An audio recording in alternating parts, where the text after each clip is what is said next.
நடுவினிலோ தெருவினில் மித வெயிலினில் இத வெளிச்சத்தில் மழை வரும் என உன்னை தரும் என அண்டத்தின் எண்ணம் என்னென்ன என நீ அமைத்திடும் வீட்டுக்குள்ள பூச்செடிகளின் பூக்களை வெல்ல சுருள் முடியுடன் இரு மகன்களை இறை வழங்கிட இமை நிறந்திட கட கடவென கவிதைகள் என கதை வளர்ந்ததும் அவர் வளர்ந்ததும் மறுமுறை இருமுறை உன் பிறவியை கிடைக்கணும் அவர்களுக்குமே உன்முகம் கொண்ட இரு மகள்களை இறை அருளிட அனைவரும் அழகிய சுய படங்களை எடுக்கவே. அக்னி சாட்சியா எல்லாரும் முன்னாடியும் நம்ம கல்யாணம் பண்ணிட்டோம். ஆனா அதை உறுதிப்படுத்துற விதமா ரெஜிஸ்டர் ஆபீஸ் போய் அந்த மேரேஜ் ரெஜிஸ்டர் பண்றது அப்படின்றதே ஒரு அழகான விஷயம் தானல்ல.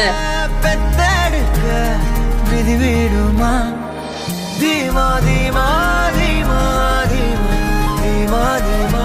வெண்ணிலா கராடி அப்படின்றவங்க அவங்களுடைய இன்ஸ்டாகிராம் பேஜ்ல வீடியோ ஒன்னு போஸ்ட் பண்ணிருக்காங்க. இந்த வீடியோல அவங்க ஃபேமிலி ஃப்ரெண்ட்ஸ் எல்லாரையும் கூப்பிட்டு ரொம்ப அழகா கல்யாணம் பண்ணிட்டாங்க. அண்ட் கல்யாணம் முடிஞ்சதுக்கு அப்புறம் அவங்க என்ன பண்ணிருக்காங்கன்னா இதை நம்ம அபிஷியல் ஆக்கணும் அப்படின்னு சொல்லிட்டு இதை கவர்மெண்ட்ல ரெஜிஸ்டர் பண்ணும் அப்படின்னு சொல்லி அவங்க என்ன பண்ணிருக்காங்கன்னா சட்டப்படி ரெஜிஸ்டர் ஆபீஸ்க்கு போய் அங்க அவங்களுடைய மேரேஜ பதிவு செஞ்சிருக்காங்க. சோ ரெஜிஸ்டர் பண்ணி அதை எல்லாருக்கும் சொல்லிருக்காங்க. அண்ட் இந்த வீடியோ சமூக வலைதளங்கள்ல வைரலா பரவிட்டு இருக்கு. அண்ட் சட்டப்படி நம்ம ஒரு மேரேஜ் பண்ணிட்டோம் அப்படின்னா அதுக்கப்புறமா அது இன்னும் அபிஷியல் ஆக்குறதுக்காக அதை ரெஜிஸ்டர் பண்ணணும் அப்படின்னு சொல்லுவாங்க. இதை நிறைய பேர் இப்ப பண்ணிட்டு இருக்காங்க. சோ நீங்க இந்த மாதிரியான ஒரு விஷயத்த பண்ணிருக்கீங்களா அப்படின்றத மறக்காம கமெண்ட் பண்ணுங்க. இன்னும் பல இன்ட்ரெஸ்டிங்கான வீடியோஸ்க்கு பிஹைண்ட் ஃபாலோ பண்ணிக்கோங்க.